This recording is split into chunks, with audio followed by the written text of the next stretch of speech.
Hello 10th class. आज हम बात करने जा रहे हैं ऐसे 5 इंपॉर्टेंट लॉ क्वेश्चंस की जो अब तक आपने नहीं करे होंगे।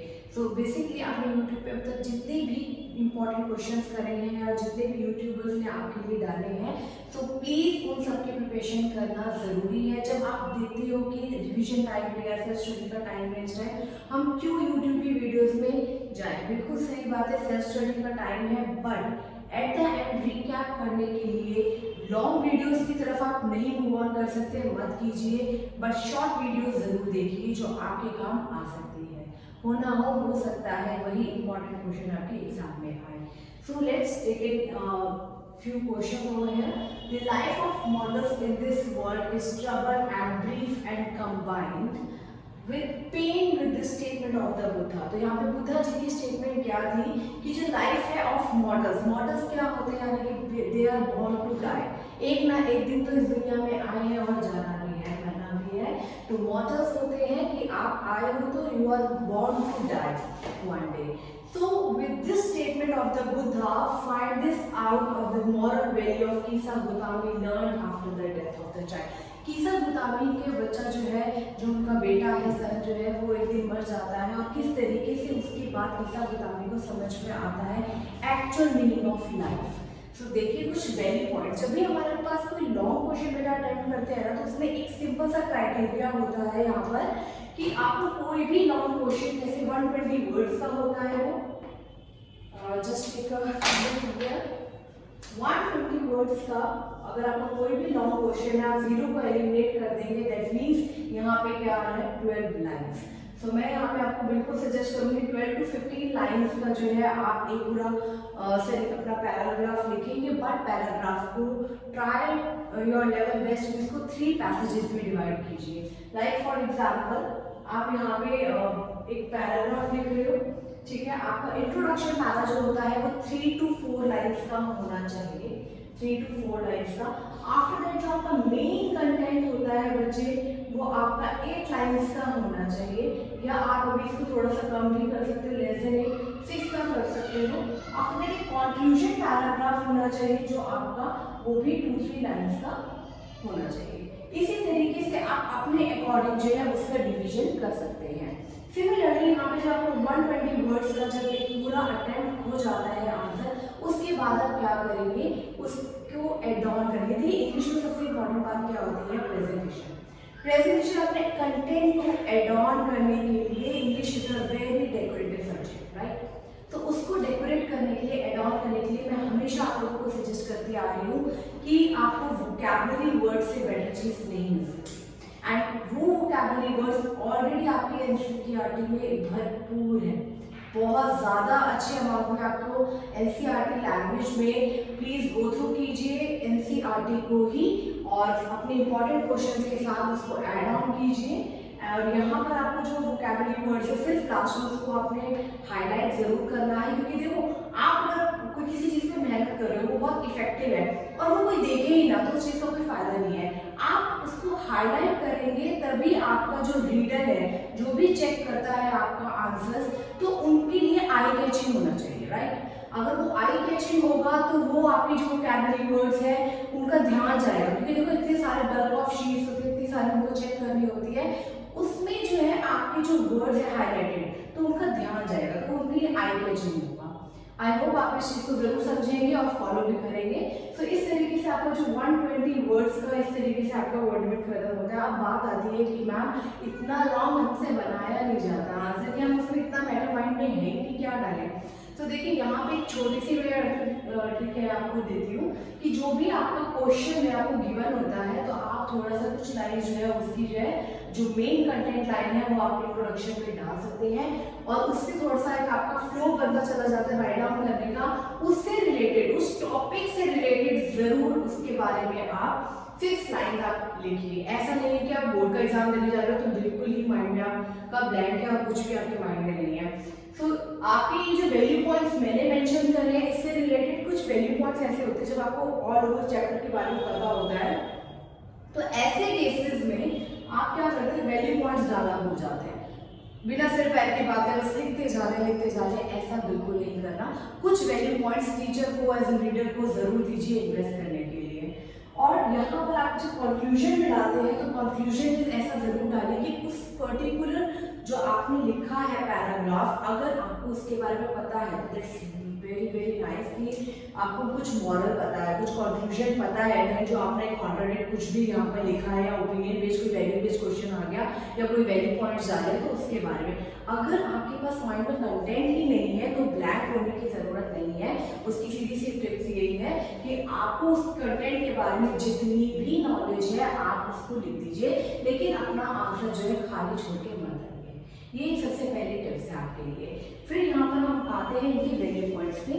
Just have a look here. Value points क्या है? Death is a common to all except the truth.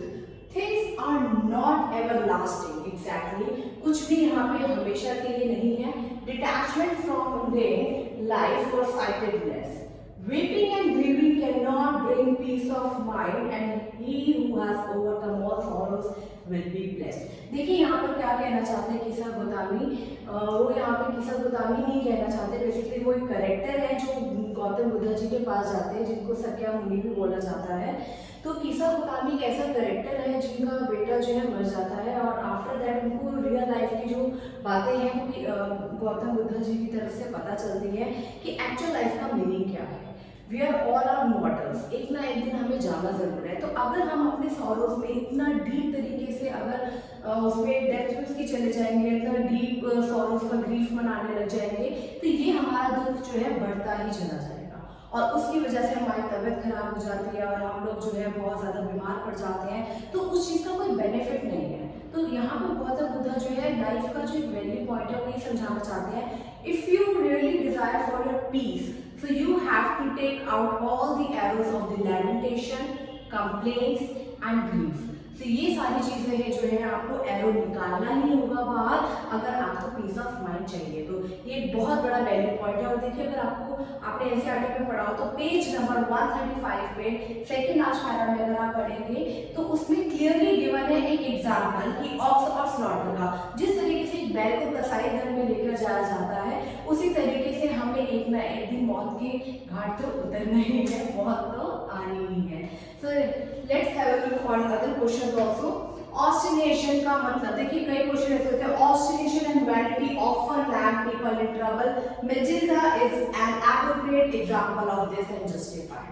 So basically ऑस्टिनेशन का मतलब क्या है? If you want to impress someone, जब आपके पास कोई चीज नहीं है और आप दूसरों को इम्प्रेस करने के लिए वो चीज अपने पास डिजायर करते हो कि हमारे पास भी वो सब कुछ हो जो उनके पास है और हम उनसे मिल रहे हैं। तो मैटिल्डा एक ऐसा कैरेक्टर है जो पार्टी फंक्शन में जाना चाहती है और गई थी तो उसने एक अपने आप को डिस्प्ले करने के लिए या फ्लॉन्ट करने के लिए, शो ऑफ करने के लिए नेकलेस उधार लिया था, जैसा कि आपने पढ़ा होगा चैप्टर में। तो मैटिल्डा यानी ऑस्टिनेशन क्या है? To impress someone.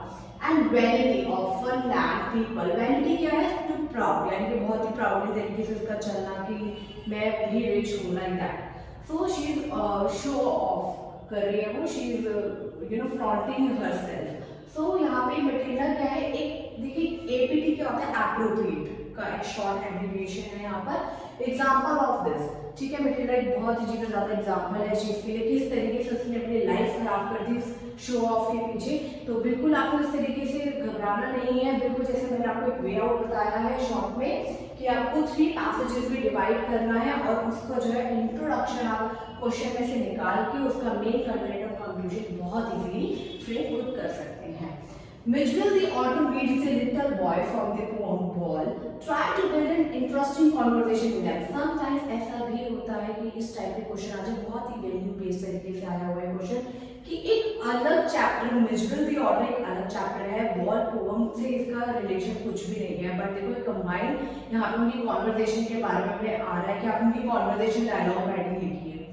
देखिए ये सेंस क्या होती है कि आपकी क्रिएटिविटी जानने के लिए ऐसा क्वेश्चन डाला जाता है एग्जाम में। देखिए कोई लेना देना नहीं है, पर बच्चे यहाँ पर क्या है बहुत ही ऊपरटांग सी कॉन्वर्सेशन में लिखने की बहुत ऊपरटांग सी कॉन्वर्सेशन दिखाते हैं, ऐसा बिल्कुल भी नहीं है। जो मिजबल द ऑथर है, जो he is very fond of water, बहुत ही ज़्यादा वो स्प्लैशिंग करता है, तो उसको बहुत मज़ा आता है पानी के साथ खेलने में। तो उसकी वो जो क्वालिटीज़ हैं, आप किस तरीके से बॉल को में जो बॉय है उसने जो अपनी बॉल को लॉस्ट कर दिया, he is very in dismay, melancholy position में है, बहुत ज़्यादा दुख में है, तो किस तरीके से म्यूजिकली ऑर्डर जो है उससे रिलेट कर रहा है। तो आप कि वो उसको समझा रहे हैं, सजेस्ट कर रहे हैं, काम डाउन करने की कोशिश कर रहे हैं, कुछ ऐसा इंटरेस्टिंग आप कॉन्वर्जेशन में डाल सकते हैं। Similarly, next में आप आएंगे क्वेश्चन नंबर 5 में, what changes have taken place in the field of books since 20th century।